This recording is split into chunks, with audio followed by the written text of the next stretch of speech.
জনগণের সাথে আচরণে বিএনপি সবসময় সততার পরিচয় দিয়েছে, অঙ্গীকার রক্ষার পরিচয় দিয়েছে। জনগণের সাথে তার প্রদত্ত অঙ্গীকার নিয়ে কখনো প্রতারণা করেনি। এটাই হচ্ছে বিএনপির সবচেয়ে বড় কৃতিত্ব।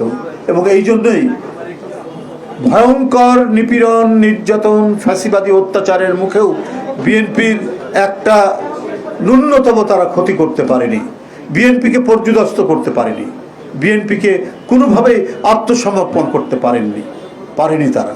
কারণ যে নেতৃত্বে যারা ছিলেন, দেশনেত্রী বেগম খালেদা জিয়া, এই নেতৃত্বে থাকা মানুষ এবং আজকের যিনি প্রধানমন্ত্রী জনাব তারেক রহমান, এদেরকে অন্যায়ের কাছে মাথা ঝুঁকাতে পারেনি।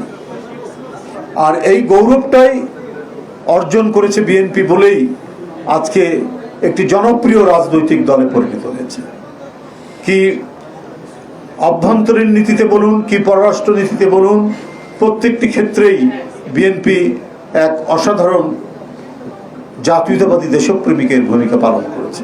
বাংলাদেশের সবচেয়ে powerful banking app city touch download করুন। আমরা নিজের সার্বভৌমত্বকে শক্তিশালী করা, নিজের স্বাধীনতাকে সুরক্ষা দেওয়া, এই নীতিতে বিশ্বাসী।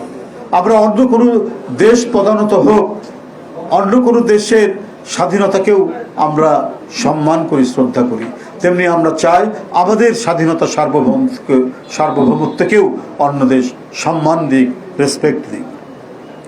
আর এই যে বিএনপির নীতি, এই নীতির কারণে বিএনপি আজ সর্বমহলে সমর্থিত। বন্ধুরা আমার, তাদের দেখানো পথ, শহীদ রাষ্ট্রপতি জিয়াউর রহমান এবং দেশনেত্রী বেগম খালেদা জিয়ার তাদের প্রদর্শিত পথ, তাদের দেখানো পথেই অগ্রসর হচ্ছেন তাদেরই জ্যেষ্ঠ পুত্র আজকের মাননীয় প্রধানমন্ত্রী জনাব তারেক রহমান।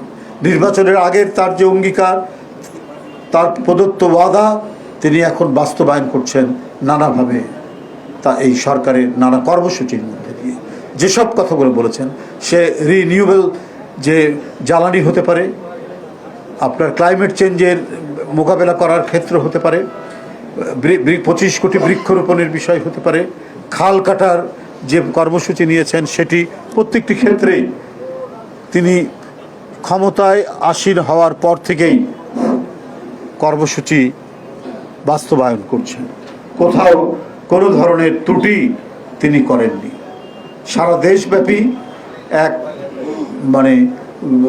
কর্মযজ্ঞ যেটি শুরু হয়েছে, সেই কর্মযজ্ঞকে যে যেভাবেই করুক না কেন, উপহাস করুক না কেন, যে যেভাবেই কথা বলুক না কেন, সমালোচনা করুক না কেন, আমাদের প্রধানমন্ত্রীর কাজের যে সততা, সেই সততা তিনি প্রতিষ্ঠিত করেছেন, দেখিয়েছেন এবং লোকের মনের মধ্যে সেটা প্রতীত হয়েছে।